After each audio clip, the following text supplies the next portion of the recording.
Reports come in after the deadly train crash that killed 275 people in India say close to 100 bodies remain unclaimed 5 days after. The crash, which occurred in the state of Odisha, involved 2 passenger trains and a stationary goods train. And more than 1,000 injured were taken to hospitals for treatment. But many families are still looking for their loved ones. Identifying the bodies of their loved ones has been proving highly challenging for desperate family members. More than 3,000 passengers are thought to have been traveling on 2 of the trains. The deadly collision is India's worst rail accident this century.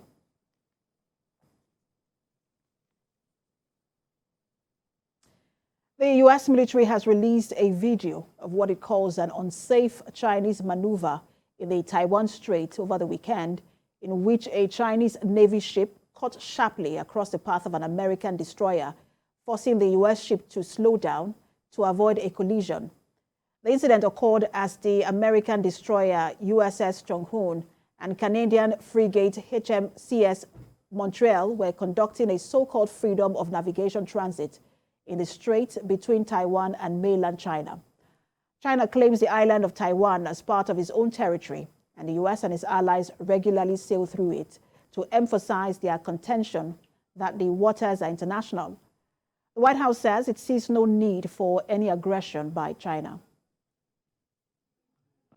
I sure would like to hear Beijing justify what they're doing.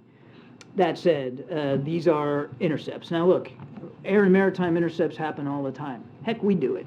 The difference is when we do it, when we feel like we need to do it, it's done professionally, and it's done inside the international law, and it's done in accordance with the rules of the road. These 2 that you saw recently, and they have happened with more frequency than we'd like. Not all of them are unsafe and unprofessional, but these 2 were. You saw in the air intercept that they forced our aircraft, an RC-135, to basically go through the jet wash. That you saw the bump in the cockpit. That shows you how close that Chinese fighter was to our jet. In Ukraine, the military has accused Russian forces of blowing up a major dam south of the country amid fears that thousands of houses will now be flooded. The military says the scale of the destruction of the hydroelectric power plant on the Dnipro River is being analyzed. We have a report.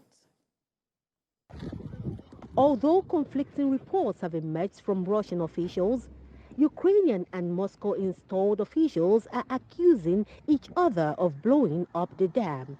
The Ukrainian President Volodymyr Zelensky has accused Russia of destroying the dam and says the outrage confirms to the world that they must be expelled from every corner of Ukraine. The dam is located in Ukraine's Russian-controlled territory near the city of Kherson. Russia still controls most of the territory on the southern bank of the Dnipro River near the dam, while Ukraine controls the territories to the north of the river. The dam is significant because it supplies water to large swaths of southeastern Ukraine, as well as the Russian-annexed Crimean Peninsula. A Russian-installed local official says only the upper part of the hydroelectric power was destroyed by shelling and not the dam itself. The governor of the Kherson region, Oleksandr Prokudin, says about 16,000 people were in the critical zone on the Ukrainian-controlled side of the Dnipro River. He adds that people are being evacuated from the surrounding districts to the city of Kherson, onward to other Ukrainian cities.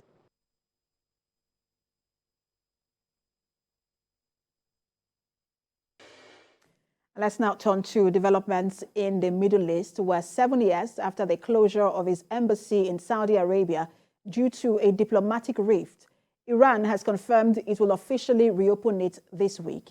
In a short statement on Monday, the Iranian Foreign Ministry spokesman Nasser Kanani said Tehran's embassy in Riyadh will be reopened on Tuesday, followed by the reopening of its consulate in Jeddah and its representative office with the Organization of Islamic Cooperation a day later. The move comes in accordance with a China-brokered agreement that Iran and Saudi Arabia signed in Beijing on the 10th of March, which set a deadline of 2 months to reopen embassies. There is still no official confirmation of when the Saudi embassy in Tehran or its consulate in Mashhad will officially reopen. And for more on this restoration of diplomatic ties, global affairs analyst Collins Owinki joins me now from Belgium. Good to have you join us. Thank you, Precious, for having me. Now, both sides, and that's Iran and Saudi Arabia, have been locked in a proxy war for years, and that's in Yemen. There is also the battle for influence in Iraq, Syria, and Lebanon. Now, this recent reopening of the embassy in Saudi Arabia, will that help to bring stability to the Persian Gulf? Certainly, it's a very good beginning in terms of, the wider, the broader regional peace, restoring the broader regional peace.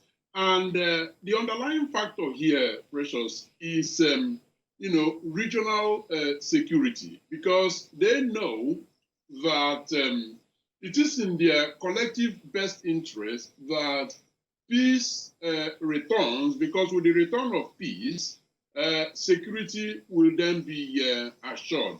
But I think they are also very, very much conscious of the point that you have raised, which is looking at Yemen, looking at also Syria, because the regional peace cannot be secured if there is a fragile truce in those other countries, namely Yemen and Syria. So one can, assert, as a matter of fact, that this is just the beginning of a long walk that will actually lead them to a full-fledged regional peace and security, starting with Iran and, Saudi Arabia, and then extending it ultimately to Yemen and Syria.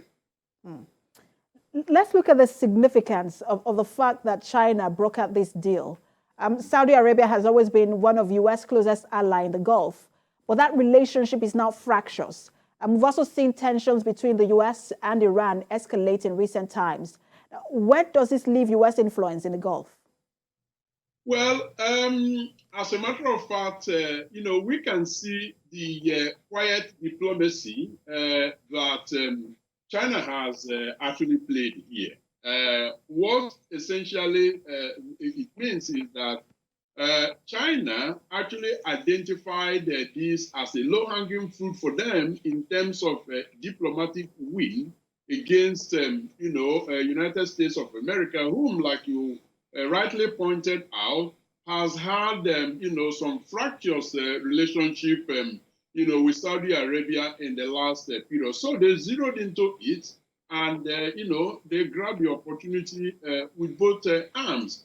And now we can see this as an experimental, episode, because it does look like, China is set to continue to use either the road and belt, diplomacy, or this kind of, coming in through the back door where they see that America is lacking. And I think it's, a new form of a diplomatic move, because if you look at how Turkey is actually penetrating also a number of African countries, you will see that they identify where weaknesses are, and then, beef it up with the strengths that they bring to the table. And what it leaves the United States doing is actually rejigging its own, diplomacy. But do you think that there is a perceived weakness of the Biden administration towards the Middle East, and that for that reason, perhaps we might see an alignment and realignment of ties and relations in the Middle East? Well, to a large extent, that assertion indeed could be supported with a number of evidence on the ground. But I think anyone who tries to underplay Biden's, diplomatic acumen, I think the person will be doing that at his own peril. Because don't forget that notwithstanding, his perceived weakness, there was, a move made towards Saudi Arabia recently when he met with, the heir apparent, as a matter of fact, the president, so to speak.